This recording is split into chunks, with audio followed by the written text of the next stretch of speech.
Então, boa noite a todos, boa noite aos meus estimados companheiros de partido, né, companheiros do PDT. Eu queria, em primeiro lugar, agradecer à Fundação, agradecer ao Léo Lupe, essa oportunidade, né, que eu estou tendo hoje de estar aqui com vocês para conversarmos um pouquinho aí sobre legislação. O tempo é curto, evidentemente, né? Não há a possibilidade, né, de se fazer, vamos dizer assim, uma extensão, né, muito grande, né, sobre esse tema todo, né, de todas as possibilidades, né, de esgotamento da matéria, na medida em que a todo momento são muitas e muitas e muitas mudanças, muitas reformas, mas eu procurarei assim dar destaque. Em algumas situações, eu realmente, como pensei aqui, né, havia um tempo mais restrito, né, nessa palestra aqui para o curso, né, para essa aula, eu fiz assim eu pensei, Léo, pontos que eu entendi que merecessem maior destaque aqui para a nossa análise, né? Então, em primeiro lugar, eu vou falar um pouquinho com vocês da emenda 111 da Constituição, né, que foi aprovada no ano passado ainda, no final do ano passado, e que trouxe algumas modificações que me parecem assim bastante interessantes, né, e paradigmáticas, né, para o ano que vem. Então, por exemplo, né, essa emenda constitucional 111, né, que está essa semana super badalada, Léo, porque é exatamente nesta emenda que vem a brecha, né, para que os políticos possam mudar de partido desde que recebam dos dirigentes partidários as cartas de anuência.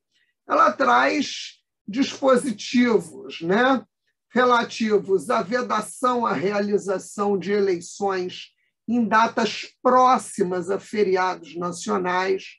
Todo mundo lembra, né, daquela famosa eleição do Gabeira com o Eduardo Paes, né, aquele segundo turno, né, Léo? Que como pegou ali um feriado de servidor público, todo mundo viajou, ninguém... Eu era criança, mas lembro. Você lembra, né? Todo mundo Lembro. viajou, ninguém votou e gerou ali uma alteração extremamente significativa, né? Para o contexto ali da eleição. Também a emenda trata de consultas populares que seriam concomitantes às eleições municipais. Fala da alteração da data de posse do presidente, da alteração, né, da posse dos governadores. Tirou aquela história do Ano Novo.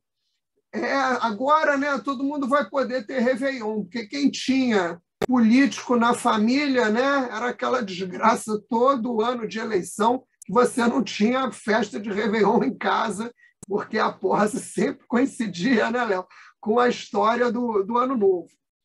Um dispositivo que vejo assim com muita alegria é que a emenda constitucional fala da contagem em dobro dos votos dados a candidatas mulheres e negros.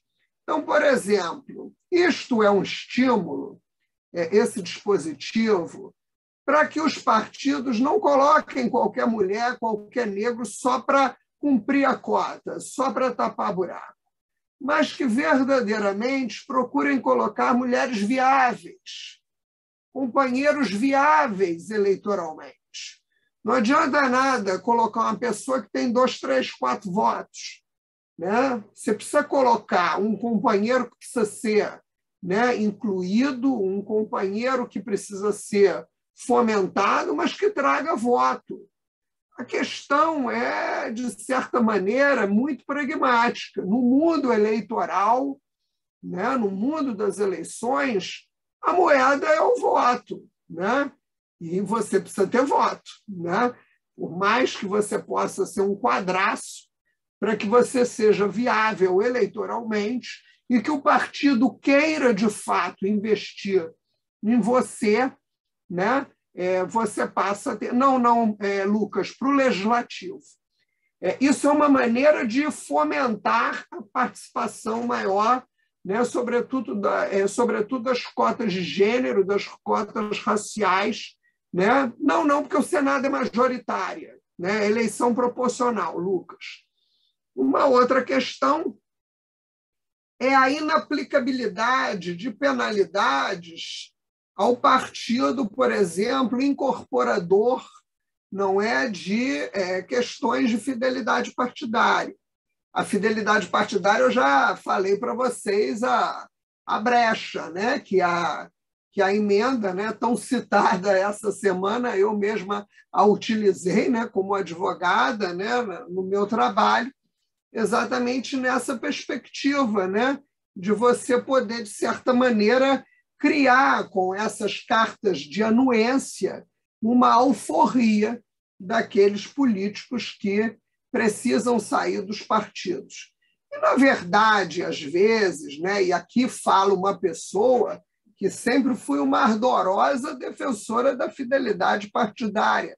Foi até a minha tese de doutorado, né? A fidelidade partidária, uma tese dedicada ao PDT, né? Exatamente um partido que tanto sofreu, né, vilipêndios nessas questões de fidelidade partidária.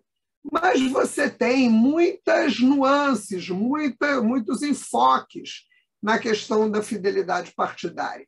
E se nós considerarmos que o mandato pertence ao partido, e esta é a tese, né, jurídica que vigora no Brasil, não existe o mandato da pessoa, existe o mandato da agremiação, o mandato do partido. Você tem que proteger o parlamentar que está numa situação em desespero, quando ele percebe, né, que na montagem da nominata ele ficou deixado para trás. E não existe mais aquela situação, o cara tem mandato, ele tem o direito, né, de ter a legenda. Quem dá a legenda é o partido. Como quem dá a legenda ao partido, se o parlamentar não tomar cuidado, né, e não ficar atento com as suas articulações políticas, ele pode ficar sem a legenda e, evidentemente, depois de passado o prazo, não conseguir sair candidato em lugar nenhum. Então, é uma atenção, né, que eles precisam ter. Uma outra questão, né, de novidade, aqui nós estamos falando de novidade, é a Lei 14.211, de 21. Eu não enxergo muito bem assim no chat, não, mas vejam se eu escrevi aí direitinho. Lei 14.211 de 2021. Ela estabelece, né, nessa lei aí, algumas coisas que me parecem muito interessantes. Primeiro, diz a lei, a competência normativa regulamentar do TSE restringe-se a matérias especificamente autorizadas em lei. Ou seja, o TSE não pode mais sair fazendo o que quer, né, a não ser que haja uma previsão legal, né, para aquela intervenção. Isto daí é uma maneira, né, de você privilegiar, de você prestigiar a autonomia partidária. Vejam essa parte aqui da norma. Sendo vedado tratar de matéria relativa à organização dos partidos políticos. Quem trata de organização de partido político é o partido político. Não pode o tribunal ficar se metendo na organização partidária. Outra coisa, em relação às sobras, né? As sobras de partido. Ao menos 80% do quociente eleitoral, né? E candidatos ao menos 20% desse quociente. Então, para que o cara tenha direito a essas sobras, né? Está ali a conta que foi feita. Além disso, cada partido poderá registrar candidatos nas eleições proporcionais até 100% do número de lugares a preencher mais um. Então, vamos imaginar, são quantas cadeiras aqui, por exemplo, para a Assembleia Legislativa? Ainda é 70, Léo? Acho que é 70, né, para a Assembleia Legislativa. É, 70. Então, 71 cadeiras, né? 70 mais um. Deixa eu ver o que o Matheus perguntou. Vânia, quais seriam os caminhos para o maior fortalecimento dos partidos políticos, hoje usados apenas como trampolim? Olha, gente, isso é uma pergunta muito boa que o Matheus está fazendo. Eu acho que o caso da Tabata abriu um precedente muito perigoso, né? Eu ia falar exatamente disso. O tribunal errou, e errou horrivelmente no caso da Tabata. Desculpe aí a má expressão, o caso da Tabata é de vomitar, né? É um erro horroroso que a justiça cometeu, e cometeu por mas também o partido ali deu bobeira. O partido em São Paulo deu bobeira, que jamais poderia ter assinado aquele documento que foi assinado. O grande problema hoje, e isso tem sido o objeto dos meus estudos agora, Léo, das minhas maiores preocupações, são os chamados partidos invisíveis. Prestem atenção nesse termo que eu estou usando. Partidos invisíveis. Até seu pai chegou a usar essa expressão também. O que seriam os partidos, na ocasião ali do caso da Tabata? O que seriam os partidos invisíveis?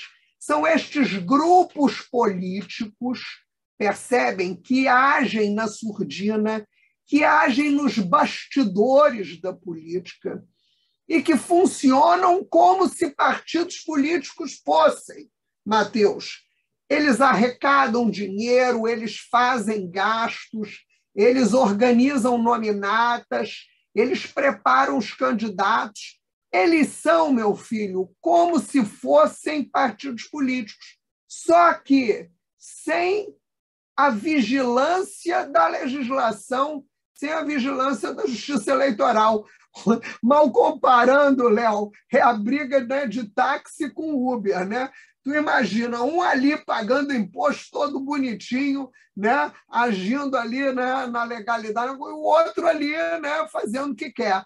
Então, esses movimentos, essas plataformas, né, tipo Acredito, né, essas plataformas, né, políticas, né, que nós costumamos ver aí, como essa do Lema, né, que bancou a Tabata, né, eles agem como se partidos fossem e sem a vigilância da justiça.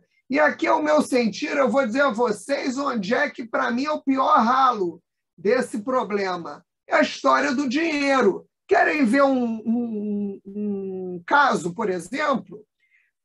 A lei dos partidos políticos diz que é proibido o recebimento de dinheiro internacional. Então, por exemplo, Léo, nós, PDT, não poderíamos receber uma ajuda financeira da Internacional Socialista, que somos filiados, né? Você, né, tem interagido aí com esse pessoal todo. Nós não poderíamos receber um recurso deles para utilizar nas nossas campanhas. Porém, quem é que garante, né, que estas plataformas que agem nos bastidores, sobretudo com um grande empresariado como é o Lehman, por exemplo, não receba dinheiro, né, do estrangeiro, e recebe, porque os investimentos desses caras, né, são transnacionais, e vão utilizar nas campanhas dos candidatos, dos prediletos deles, percebem? O que cria uma desigualdade, o que cria uma quebra odiosa da isonomia, porque nós estaríamos, né, cheios de vedação, tendo que obedecer à legislação eleitoral, e essas pessoas, então, fazendo o que querem, né? Então, eu responderia, Matheus, a você o caso da Tabata assim. Na questão do quociente, né, ainda, né, nessa lei 14.211, né, que eu coloquei para vocês, ficou determinado, né, o quociente eleitoral dividindo-se os votos válidos, apurados, né, pelas cadeiras, pelos lugares a se preencher em cada circunscrição eleitoral, desprezada a fração, né, se igual ou inferior a meio, equivalente a 1 se for superior.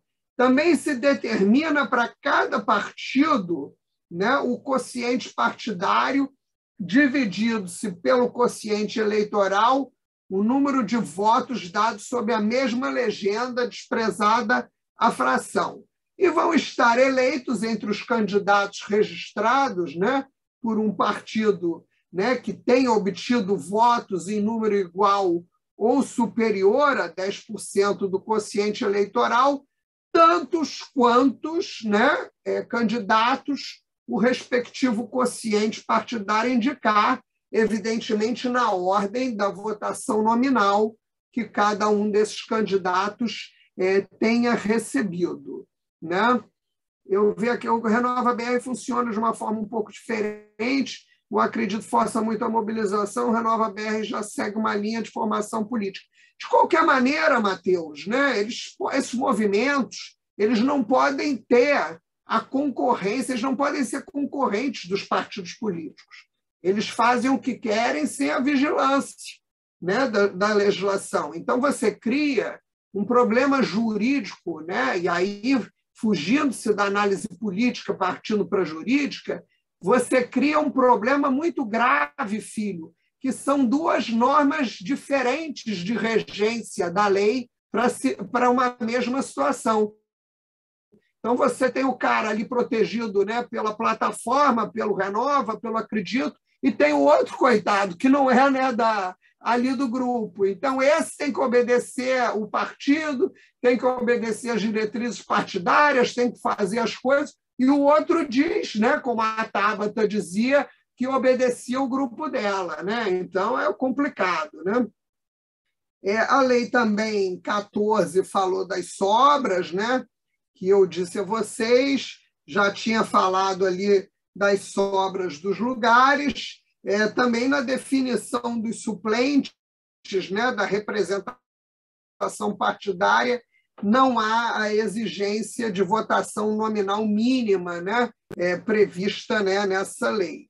Aí nós temos uma outra questão também que me pareceu importante, que é a Lei Complementar 108 de 2021. Vocês estão vendo que é tudo lei nova.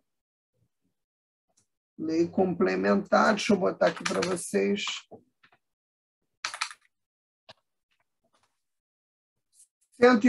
de 2021. Aqui fala da inelegibilidade, né? Até então, quando falávamos de inelegibilidade, o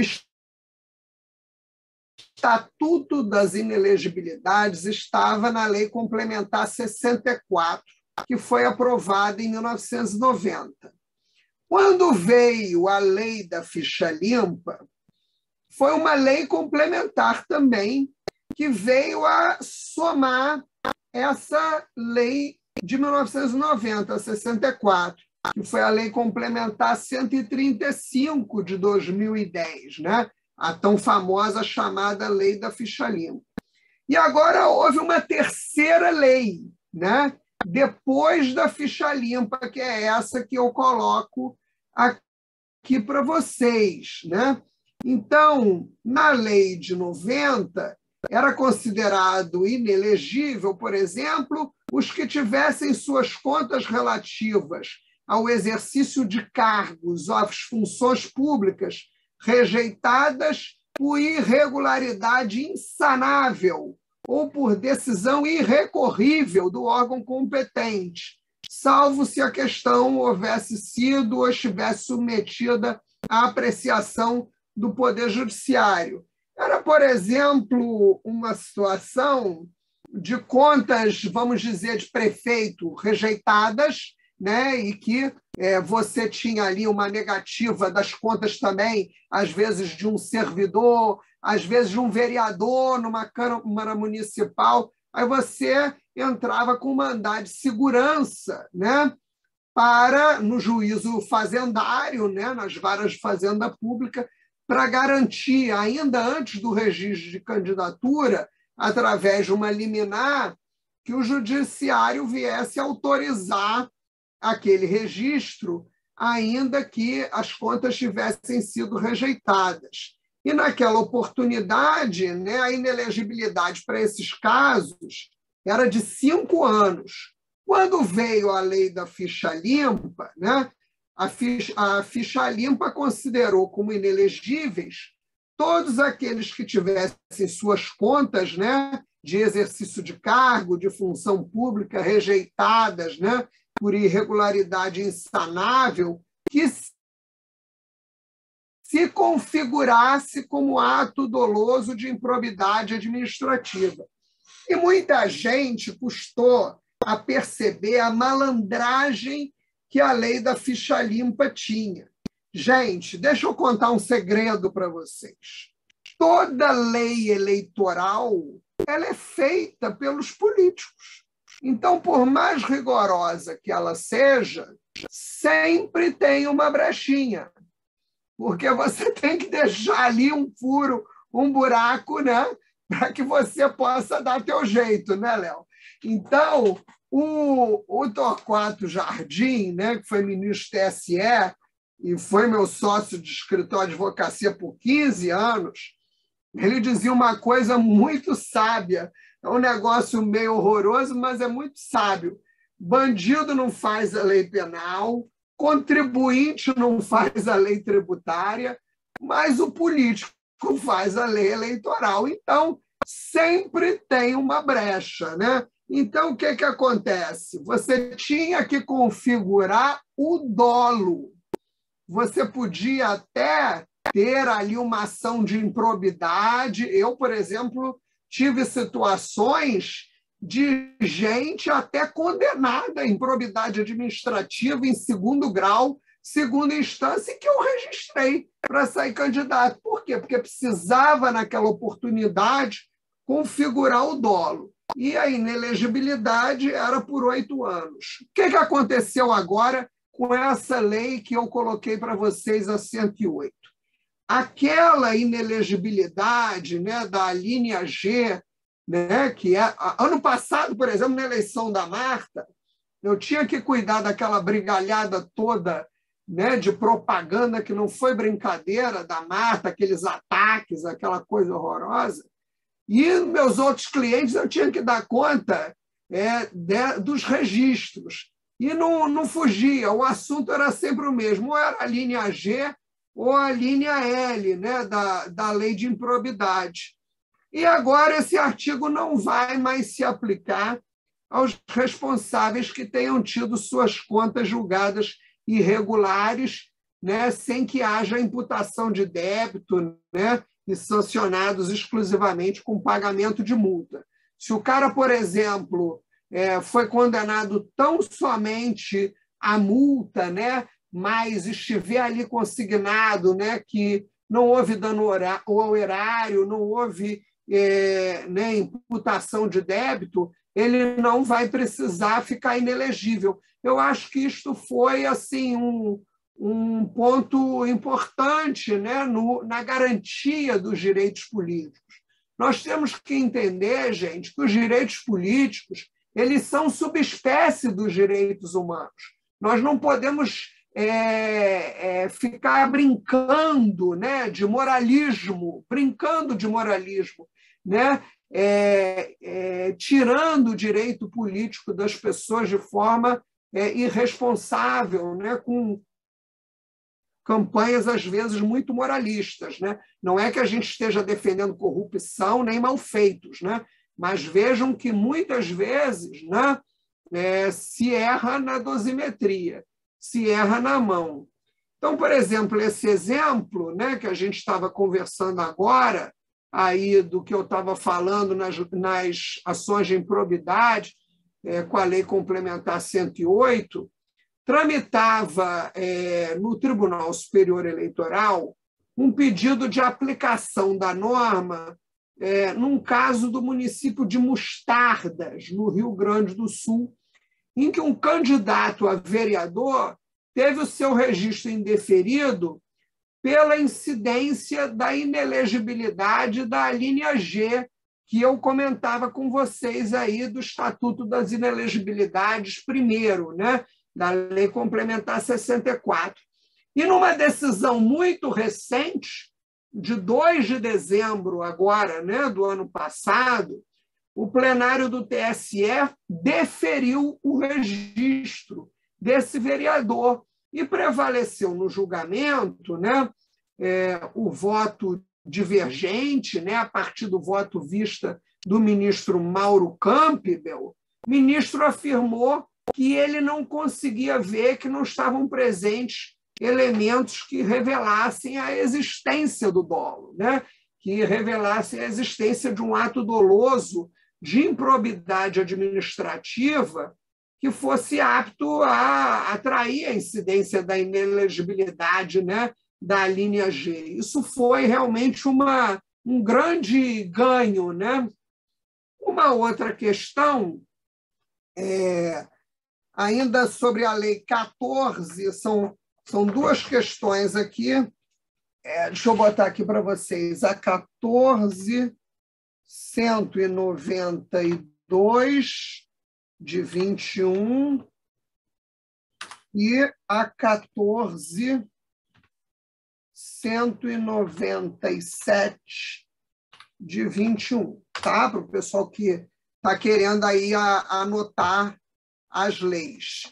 Na primeira, na 14.192 de 21, eu vou falar do artigo 326, isso aí as mulheres vão gostar, 326B. E na outra de baixo eu vou falar do artigo 359P. Tá bem? Então vamos lá.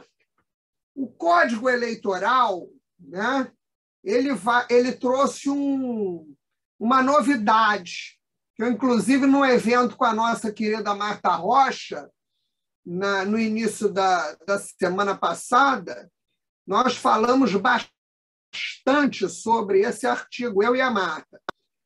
Esse 326B diz: assediar, constranger, humilhar, perseguir ou ameaçar por qualquer meio candidata a cargo eletivo ou detentora de mandato eletivo, ou seja, tanto você, minha companheira, que vai ser candidata esse ano, como mulheres como a Marta Rocha, que já são deputadas, utilizando-se de menosprezo ou discriminação à sua condição de mulher, à sua cor, à sua raça ou etnia, com a finalidade de impedir ou de dificultar a sua campanha eleitoral ou o desempenho do seu mandato.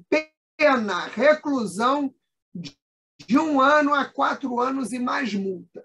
Minha gente, quem viu a campanha municipal passada, viu a coisa horrível, né, que nós tivemos que enfrentar. Uma campanha misógina, uma campanha feia, uma campanha cheia de preconceitos.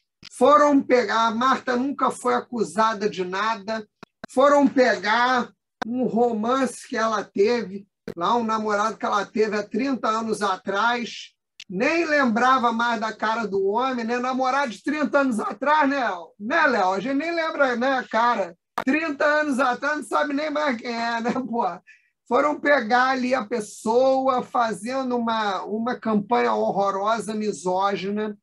E nessa campanha, né, quando se percebeu que a nossa candidata, quando eles perceberam que a nossa candidata era viável, quando perceberam que a nossa candidata podia, de fato, ameaçar e ir para um segundo turno, o que aconteceu? A campanha começou a ficar pesada, né? Começou a ficar de baixo nível, porque era uma forma de você destruir. Fomentaram a candidata do PT, não é, Léo? Começaram a impulsionar a Benedita e, ao mesmo tempo, faziam aquela campanha misógina, né, contra a candidata do nosso partido.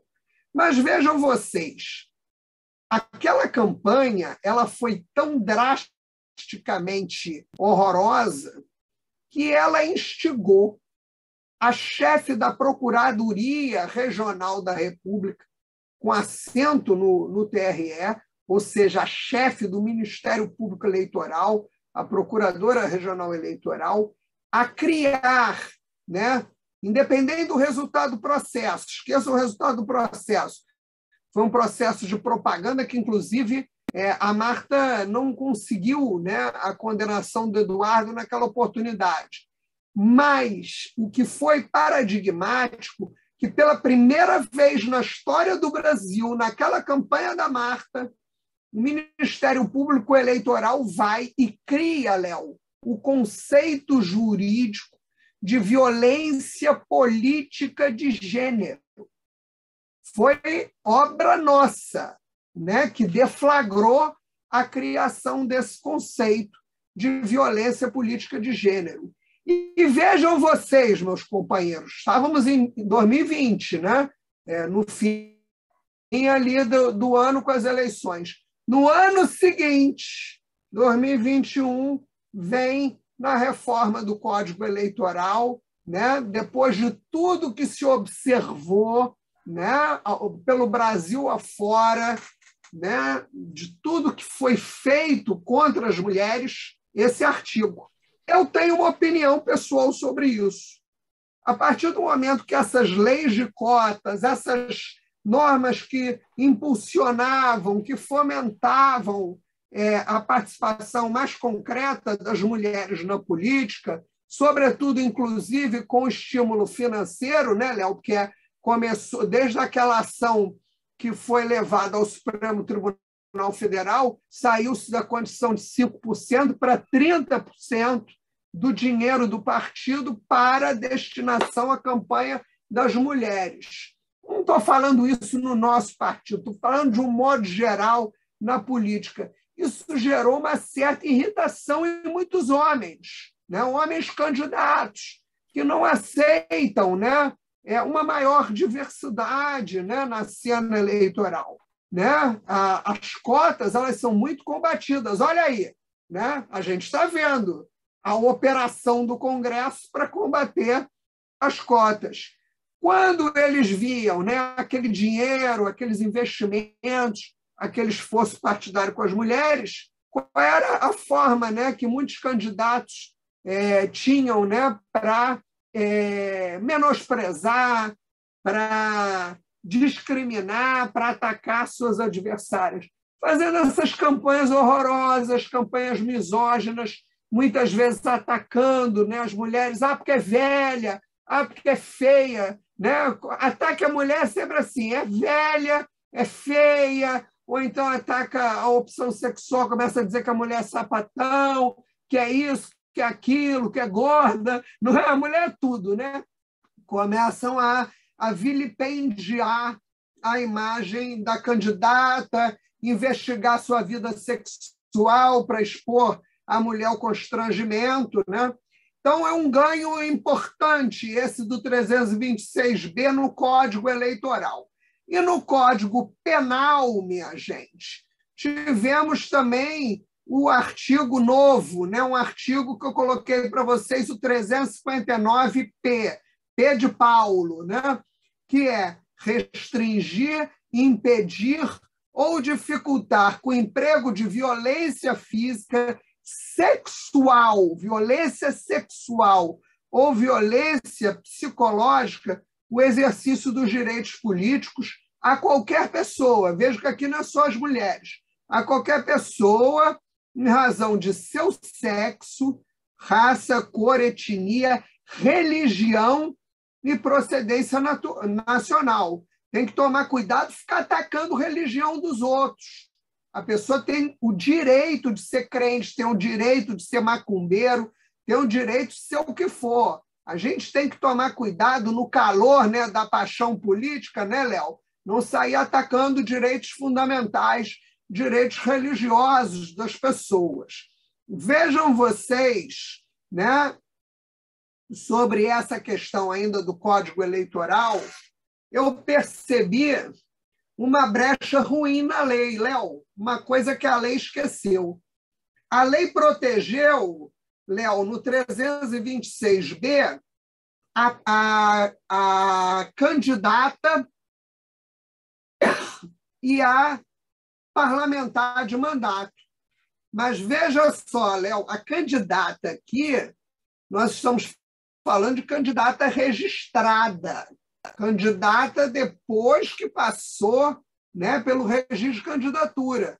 Então, vejam que aqui pode se abrir uma controvérsia muito ruim, uma controvérsia indesejável, de modo que este artigo não venha proteger a pré-candidata, percebe? Então, estariam protegidas pela norma, né, assecuratória a candidata, e aí entendendo se a candidata que já tivesse passado pelo registro de candidatura, e a parlamentar em qualquer momento. Uma Marta, por exemplo, em qualquer momento, tem mandato. Né? Mas e a pré-candidata? Né? A colega aqui do PDT, a militante aqui do interior, da Baixada, que vai ser candidata a deputada e que ainda não está registrada, é uma pré-candidata. Será que a norma protegeria? Vai dar muita briga isso. Principalmente porque, cada vez mais, a pré-campanha já é uma campanha, né? Já é uma campanha. Tá eu uma acho coisa que, inclusive, muito acirrada, a maior campanha. Né? Isso era até uma pergunta que eu ia fazer. A maior campanha é pré. Vou deixar você seguir o seu fluxo, mas já que você falou disso, eu acho que isso é uma grande questão, assim, porque muitas normas falam do período realmente, do período eleitoral, né? Do período enquanto candidaturas, né? Mas a gente vê que, como você mesmo disse, né, a campanha já acontece antes, né? E na internet também já acontece antes, e aí a violência também já acontece antes, as fake news já acontecem antes, enfim, tudo isso acontece antes já, né? E como é que isso como é que vai se proteger? Olha, Léo, uma regra pensar. simples, né, que nossos companheiros que estão nos assistindo, companheiros e companheiras, têm que lembrar o seguinte: o que não pode na campanha não vai poder na pré-campanha. Então, a gente tem que ter cuidado com determinados excessos. Você teve, por exemplo, aquela decisão dos outdoor, né? Permitindo os outdoor do Bolsonaro, está lembrado? Aquilo foi uma aberração, né? Gerou problemas muito graves. Mas nas campanhas presidenciais, a gente está vendo assim tudo que talvez pudesse ser propaganda antecipada. Está rolando tudo, grande. Né? Está rolando tudo. Está rolando tudo. E eu tenho uma explicação para isso.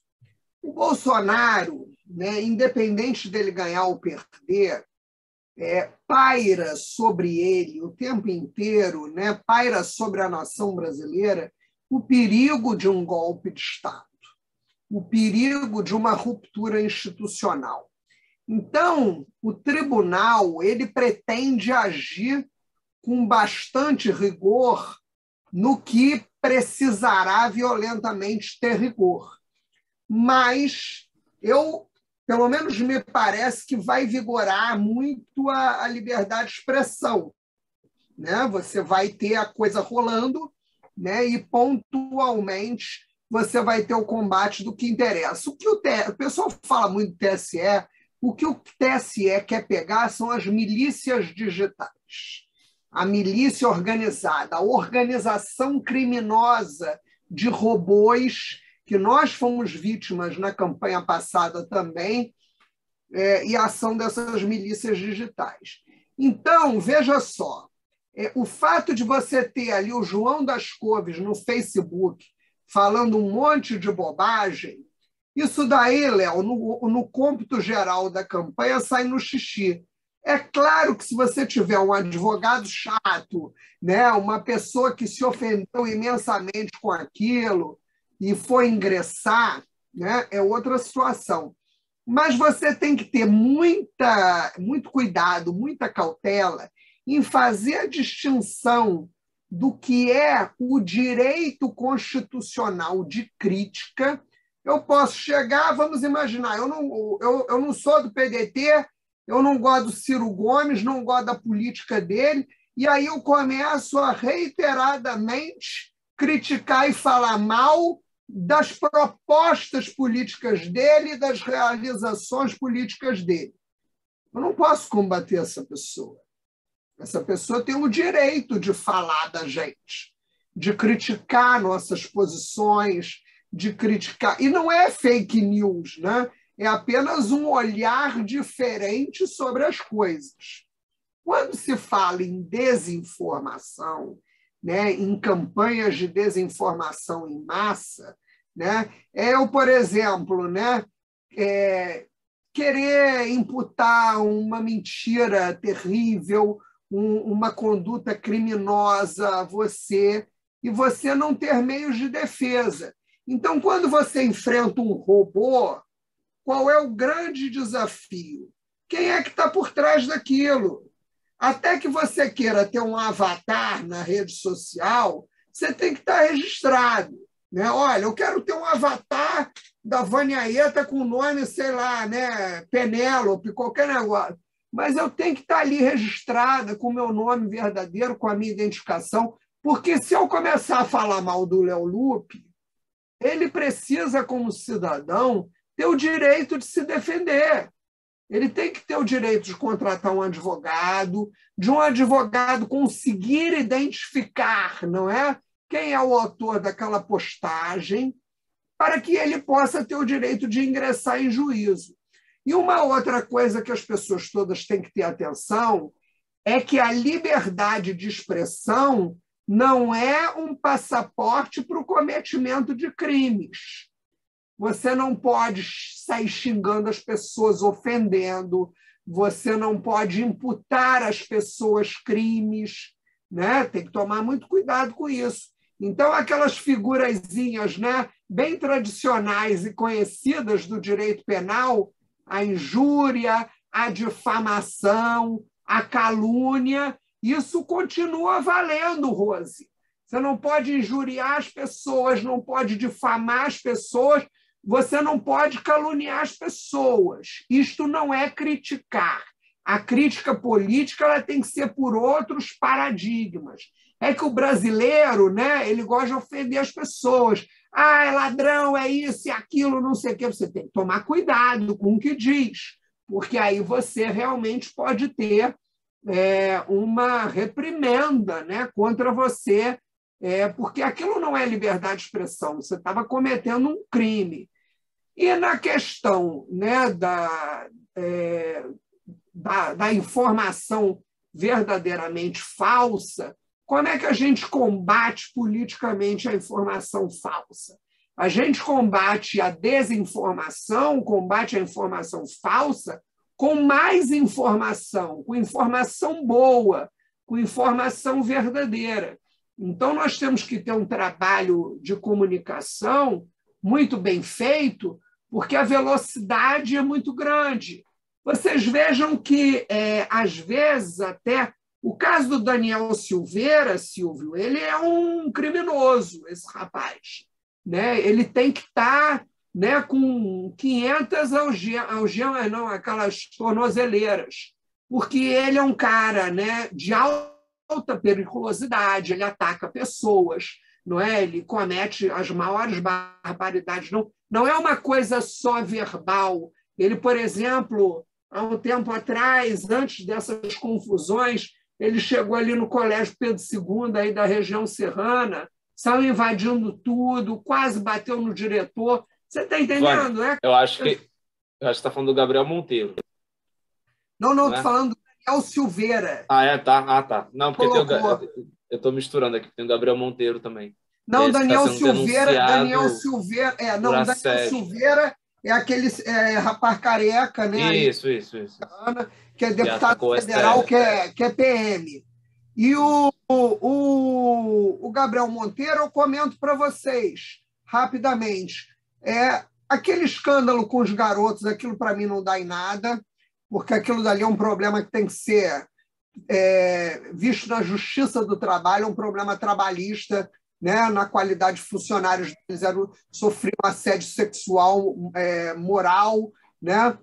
A questão ali da menina, né, começa com sexo consentido e depois evolui, né, para outras situações, precisa ter objeto de prova forte. Então, eu não conseguiria dizer com segurança, né, que poderia dar um resultado danoso para ele. Mas, gente, para pensar. Quem é que postou o vídeo dele transando com a menina? Foi ele. E hoje tem uma lei específica sobre isso, né, que você não pode colocar, né, as intimidades da pessoa, né, a público. Então, eu acho que ele vai ser pego por aí, né? O Eduardo Paes deu a carta de anuência para ele, porque todo mundo está querendo se livrar daquele abacaxi, né? Então, para onde ele for, né? Agora, embora ele tenha a carta de anuência, foi, Silvio, foi isso mesmo. Embora ele tenha a carta de anuência, deixa eu instigar aqui meus companheiros que estão aqui nos assistindo. Embora ele tenha a carta de anuência, Léo, como ele está cometendo esses crimes todos e tal, está na comissão de ética da Câmara, né? Tem tanta balbúrdia com o nome dele, eu, se fosse suplente, eu meteria uma açãozinha ali contra ele, né? Porque tentar não faz mal a ninguém, que eu acho que ali ele pode, evidentemente, ter um problema. Vejam vocês, tanto a lei 14.192 quanto essa 14.197 colocou a questão penal, né, de forma mais pujante, mais importante.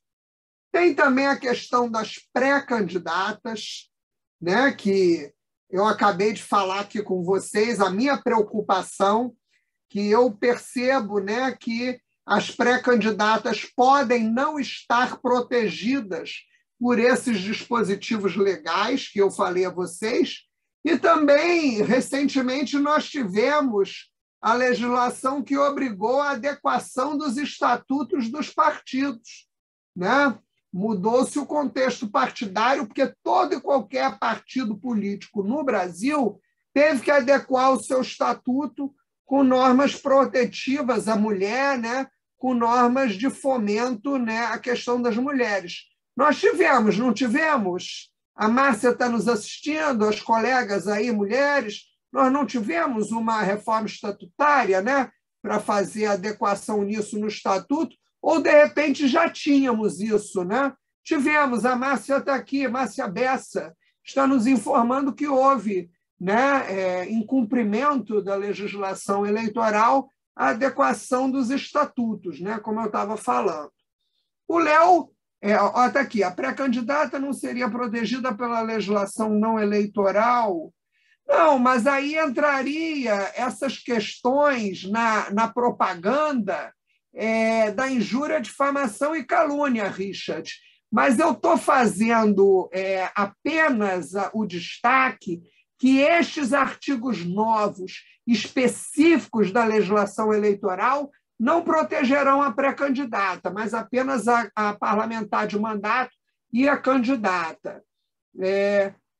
Vou falar um pouquinho, já que o Léo, né, destacou o período da pré-campanha tão importante, né, o retorno da propaganda partidária, que eu achei formidável.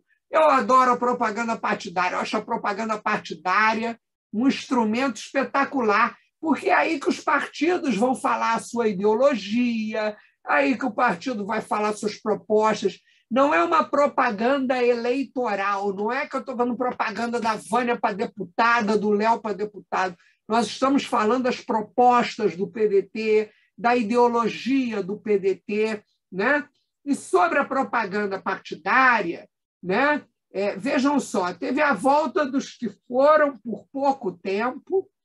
Então, se fosse para voltar, tinha que voltar naquele modelo anterior, né? Daquele tempo, né? Mais considerável, voltou apenas nas inserções. Na legislação também manteve a vedação ao desvirtuamento.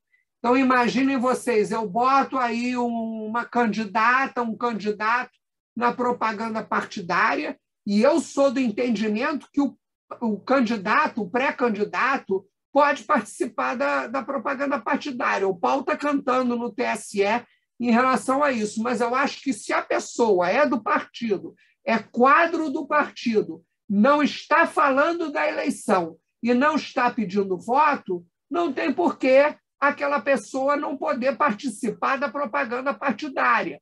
Então, ao meu sentir, por exemplo, um Ciro Gomes, ele poderia participar da propaganda partidária.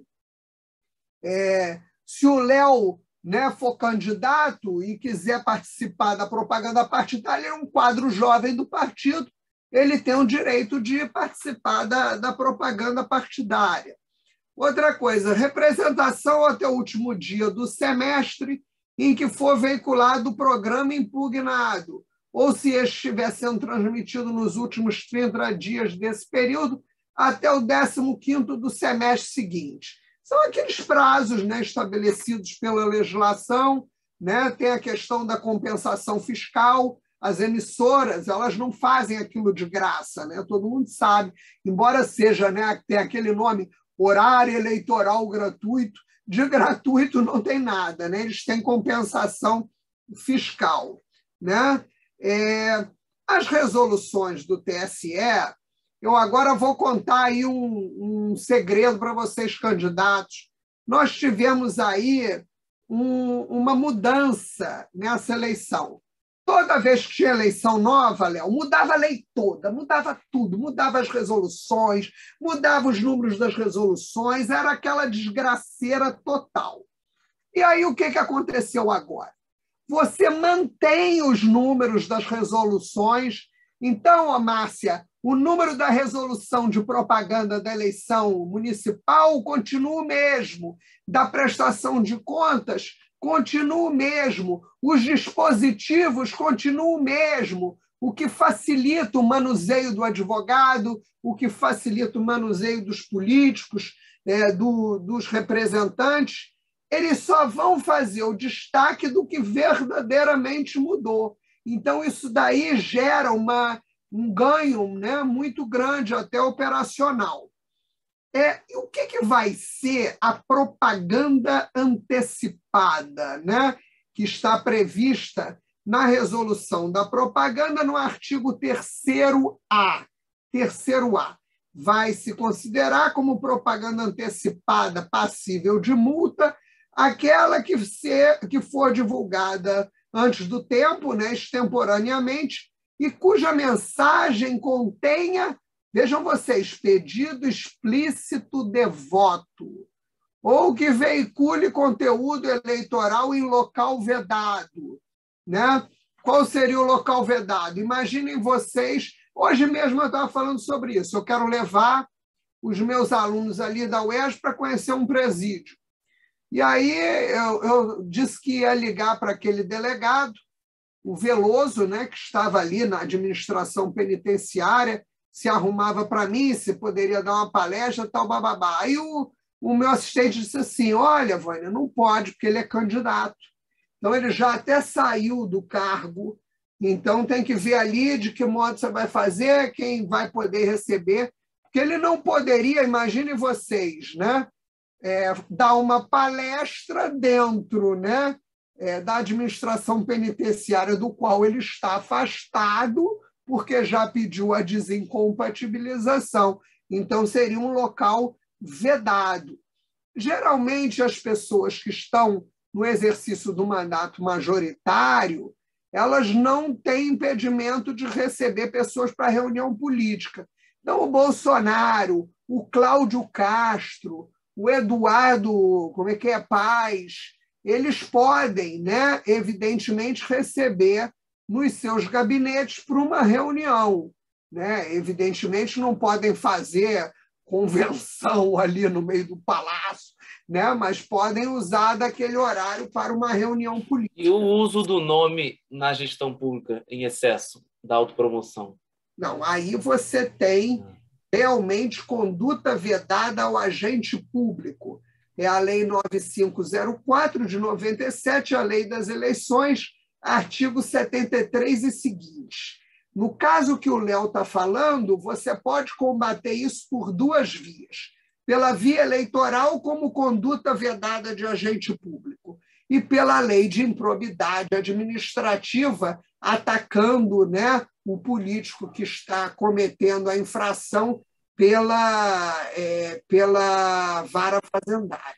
Né? Eu olho porque hoje, com as redes sociais, assim, páginas oficiais, né, acabam parecendo, às vezes, página do político, assim, do secretário. Isso daí, com certeza, Léo. Mas é muito sutil, mas assim, eu sei que... Não, mas ali não tem sutil. Ali é conduta... Esses casos são casos de conduta vedada. Mas eu acho que é bem comum atualmente. O que eu tenho percebido é que as pessoas ou estão com medo ou estão com preguiça de ingressar com ações, porque as infrações são inúmeras, né? Às vezes, né, você tem vontade de sair entrando com tudo quanto é ação, né? Mas você não vai salvar o mundo, né? E as ações, elas também têm um custo, né? Tem todo um aparato, né, para que elas sejam ingressadas. Mas o Léo tocou num ponto muito sério e muito importante, que são os sites oficiais dos órgãos públicos, que eles têm impulsionado muito a figura, né, das pessoas que estão ali à frente da gestão. Não é isso, Léo? Sim, sim. Então, você entra ali no site de prefeitura, né? O site da prefeitura só fala do prefeito, do que o prefeito está fazendo. Porque porque assim, é natural que ele está ocupando tá o cargo, cheio. mas eu acho que vira uma coisa meio uma simbiose, assim, eu acho meio preocupante, né? Porque parece que não é uma gestão que está ali ocupando durante um momento, parece que é uma coisa... O que falta, às vezes, é o seguinte: o cara que está no exercício da função de prefeito, ele tem que, além do procurador, é porque as pessoas gostam de otimizar e fazer economia. O procurador, minha gente, ele não é advogado eleitoral do prefeito. O procurador, ele é o advogado do município, ele cuida das questões do município. Mas você tem que ter um advogado que tenha a capacidade de dizer não para o cliente, por mais importante que o cliente seja. Então, o que acontece muitas vezes com o advogado, principalmente quando o político é importante, quando o político é famoso, quando é dirigente de partido, o cara tem medo de dizer a verdade para o candidato, para o político. Tem que chegar e ter força para dizer, olha, não pode. Não pode fazer. Aí disseram, vai tirar a senhora. Se tirar, paciência, meu amigo, mas eu vou dizer, não pode fazer. Né?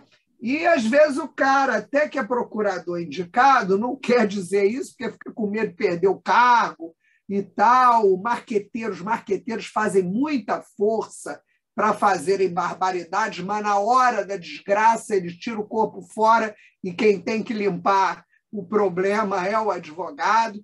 O Léo tocou num assunto realmente muito importante, né? A questão do impulsionamento de conteúdo também, nos termos como permitido na campanha, ele será permitido durante a pré-campanha, mas veja, desde que não haja pedido explícito de votos. E tem que se respeitar a moderação de gastos. Uma coisa, Léo, eu sou pré-candidata. É só exemplo, tá? Pelo amor de Deus. Eu sou pré-candidata. Aí eu boto assim, eu quero eu quero impulsionar meu nome, mas eu tenho que fazer ali um investimento modesto, moderado, uma coisa natural, como eu, como você, poderíamos fazer para algum assunto que pudesse ser do nosso interesse. Se a Justiça Eleitoral começar a perceber que aquele impulsionamento é uma constante e que o impulsionamento está muito forte, né? Está muito pujante, que ele está imoderado, eles podem considerar que seja uma antecipação de gasto da prestação de contas quando o candidato ainda não está registrado, que dá um problema terrível para o candidato. Se isso for considerado uma... Ser bem banal mesmo, mas acho importante, né, colocar isso aqui, já que tem pré-candidatos aqui. O que seria exatamente configuração de pedir voto? Seria realmente O que seria a configuração de pedir votos? Por exemplo, eu vou me colocar como exemplo para... Eu vou ter que falar que eu sou professora, das atividades que eu estou fazendo, né, que eu sempre tive, né, do lado das melhores opções populares, democráticas e tal, bababá, falar da minha profissão, falar das coisas que eu faço, né, falar que eu defendo o socialismo democrático, eu posso dizer, que eu defendo, aí posso dizer, os valores do trabalhismo. Isso tudo pode ser dito. Agora, eu não posso dizer, olha, na eleição desse ano, vocês fiquem atentos, cuidado com o candidato tal, estamos com Ciro Gomes, olha, conto com vocês, né? Estamos juntos, vamos ali comigo. Aí você pode ter, evidentemente, um pedido de voto por via oblíqua, né? Eu acho que a melhor saída, Léo, para os nossos colegas que estão nos assistindo e que serão candidatos, é fazer promoção pessoal, falar de si, falar das suas qualidades, falar dos seus predicados, falar da sua atividade profissional, falar da inserção que vocês têm na vida comunitária, né? Então, quem tiver um trabalho, né, sindical, um trabalho comunitário, isso tudo pode ser dito. Agora, não digam nada de eleição e não... Se a pessoa quiser fazer um post, estou com Ciro Gomes, só somos Ciro Gomes, Ciro presidente, não pode não patrocinar ali. Se você for candidato, eu sugiro que não. Eu sugiro. Entendi. Era melhor você dizer, olha, nós estamos com o PDT, tal, o PDT é a melhor opção. Fala sempre do partido. Isso é importante, porque como essa coisa da eleição nacional está muito banalizada, assim, a gente está vendo todo mundo falando, né? Lula lá na rua, né? Em festa, em evento, como o pessoal com bandeira do Lula e tal, e do Bolsonaro a mesma coisa, né? Então, assim, ficou muito banalizado isso. Então, talvez, acho que às vezes é importante prestar atenção nisso para não cair numa cilada. O Geraldo, a pergunta que você me fez, se os gastos com esse impulsionamento, eles não podem ser prestados, porque eles não podem entrar na prestação de contas. Eu aconselho, principalmente para os candidatos majoritários, né, como é o caso do Ciro, como é o caso do Rodrigo Neves, que esses gastos sejam feitos com moderação, e ou ele paga ou o partido paga, né? Mas ele pagando, ele tem que, evidentemente, ter aquela moderação. E outra coisa que é importante, Léo, ainda sobre esse ponto, é a adequação à Lei Geral de Proteção de Dados, né?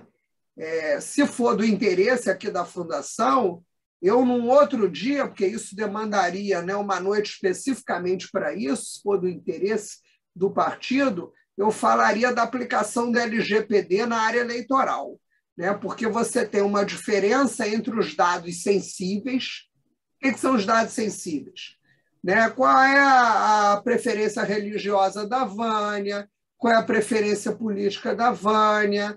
Né? Como é que é a opção sexual da Vânia, a vida particular da Vânia? Isso são dados sensíveis, que não podem estar aí, né, pulverizados, né, publicizados. Outra coisa, por exemplo, é eu chegar e distribuir assim, os telefones de um grupo parecido.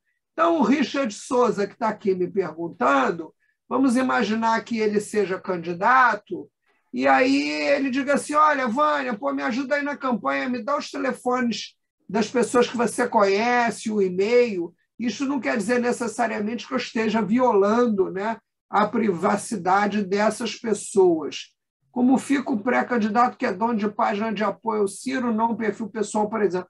Pode manter a página ou deveria passar... Não. Fica com a página, né? São páginas diferentes. A dele e a do Ciro são coisas diferentes. Mas toma cuidado aí com o que você posta, né, Richard? Para não passar da medida. Uma outra coisa ainda sobre aqui propaganda... Permissão a qualquer tempo de bandeira, de broche, de aquelas bolachas, adesivo, camiseta, adornos, né? Como uma forma de manifestação, né? das preferências por partido político, pela federação, né? Também a entrega de camisas às pessoas que exercem função de cabos eleitorais. Isso é permitido, né? Para utilização durante o trabalho de campanha. Você não pode sair dando camiseta para os outros como um brinde, mas se eu tenho uma equipe ali numa Kombi, né? Eu sugiro sempre, essa pergunta me foi feita, né? Pela coordenação da campanha da Marta, eu falei, olha, bota todo mundo com a camisa do PDT, e aí não tem confusão, bota com a camisa do partido, né? Porque aí é o que a lei determina, vai se restringir especificamente a logomarca do partido, né? Ou ainda, né, o nome especificamente do majoritário. Geraldo pergunta, a logomarca de pré-campanha pode ter algum elemento do partido? Pode. Eu só não bota número, Geraldo, não bota 12. Porque o 12 é o número já do nosso candidato. Nós estamos fazendo a propaganda do majoritário. Bota só PDT.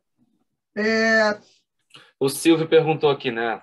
Que a gente estava falando de promover Ciro, né? Se não teria problema colocar prefiro Ciro, porque está sendo usada essa campanha do prefiro Ciro.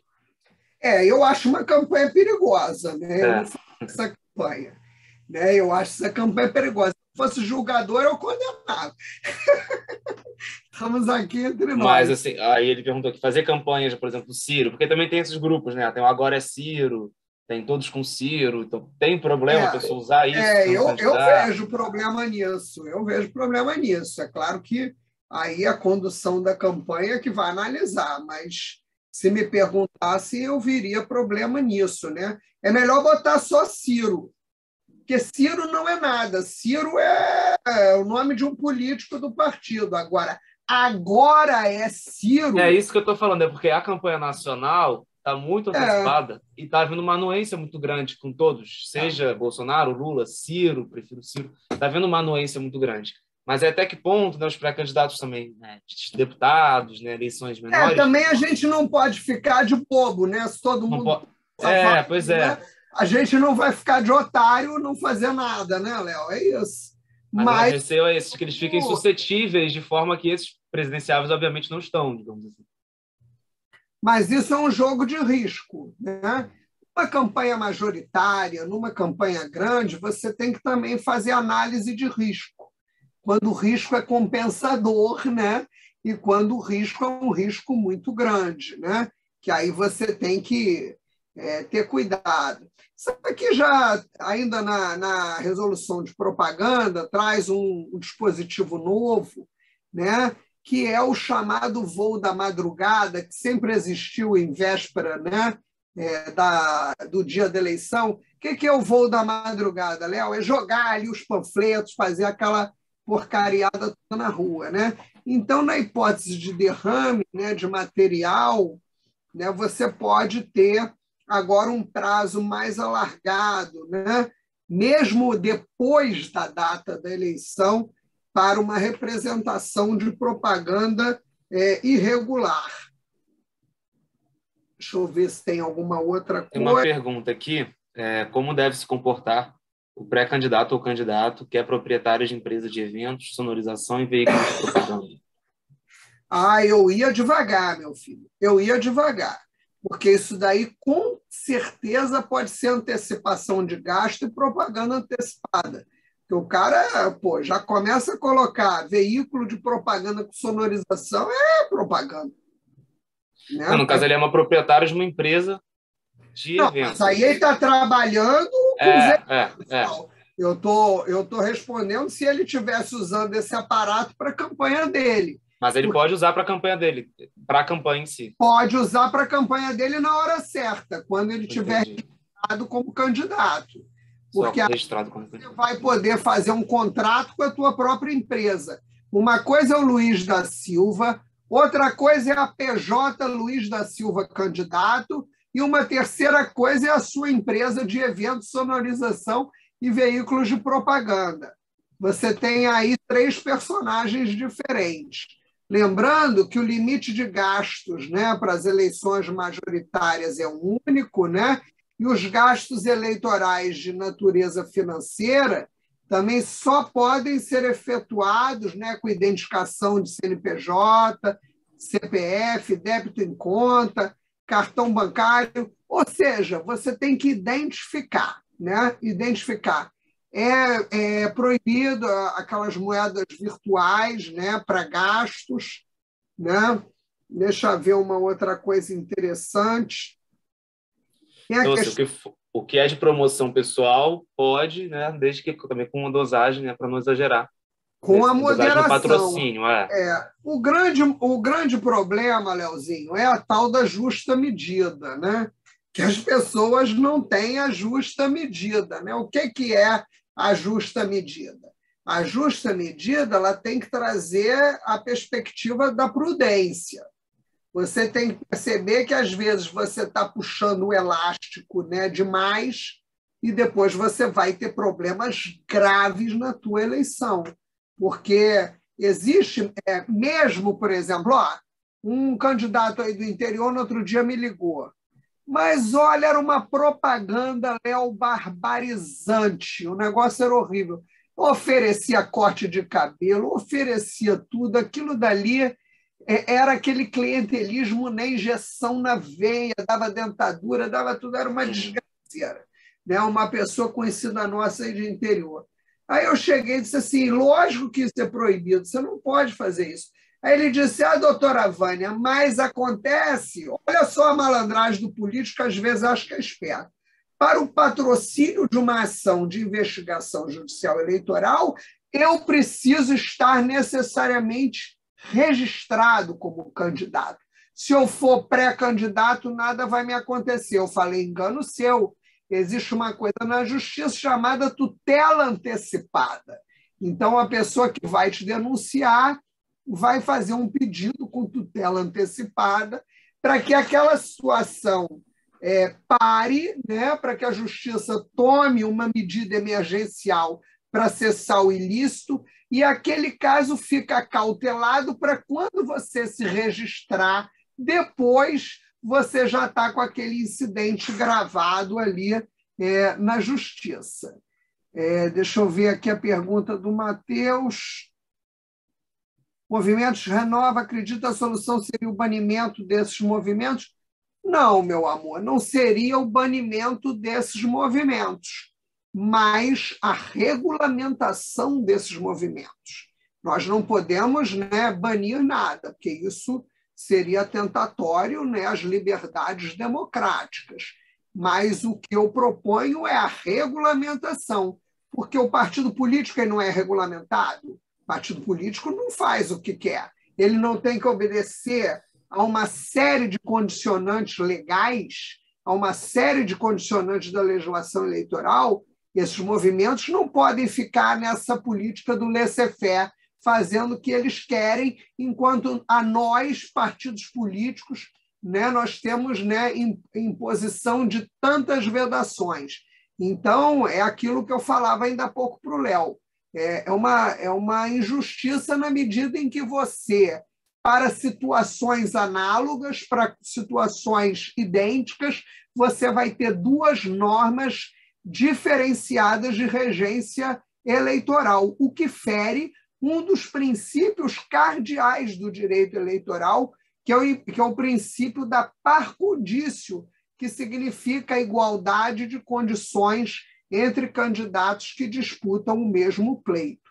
Então, isso daí é realmente o caso desses movimentos, juridicamente é uma aberração e demanda para ontem. E na reforma eleitoral, veja você, Matheus, na reforma eleitoral tem ali um dispositivo, porque agora o novo código está no Senado, né, na tramitação para ser aprovado, mas tem um dispositivo ali específico. Eu, nesse momento, estou fazendo um artigo para ele, eu participei, né, do movimento, né, de reforma aí do Código Eleitoral. O pessoal ficava brincando comigo, me sacaneando, chamando ali o artigo, né, que modulava os movimentos, emenda Vânia Aeta, estavam sacaneando, o pessoal dizia assim, Léo, Ah, isso aí era a Vânia botou esse negócio, estava com sangue na boca por causa do partido dela, né?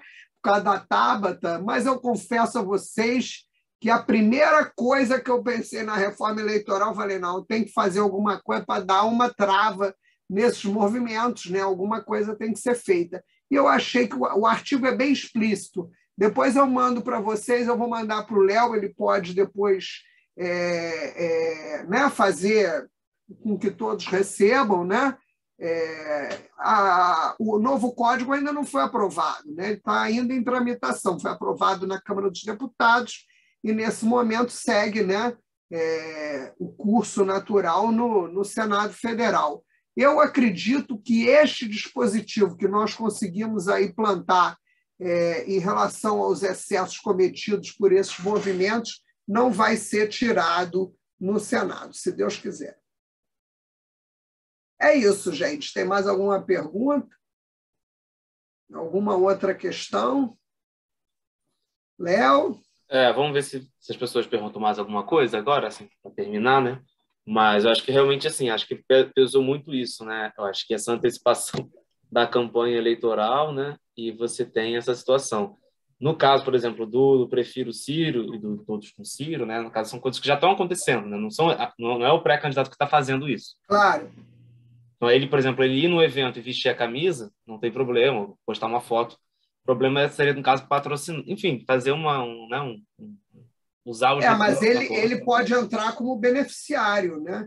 Porque às vezes o não precisa ser o autor, basta que ele seja, né, beneficiário, né? Mas é aquele risco dosado. É o risco dentro do contexto, né, político. Não pode todo mundo fazer e também ele, né, ficar de bobo, né? É complicado. É risco dosado, né?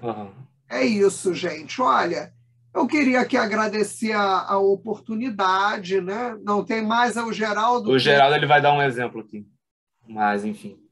Deixa eu ver aí, Geraldo. Um pouco sobre isso também. Exemplifica aí, Geraldo. Tua amiga aqui está com fome. Vamos lá. Estamos preparando uma camisa. Vamos. Deixa eu ver a camisa do Geraldo, antes da gente. A esperança está no trabalho. Está tudo bem. Tem nada aí de problema. No verso, Ciro Gomes. Não vejo grande problema, não. Ainda mais se for uma coisa artesanal. Não faz 1 milhão de camisas, né? Claro, a dosimetria, né?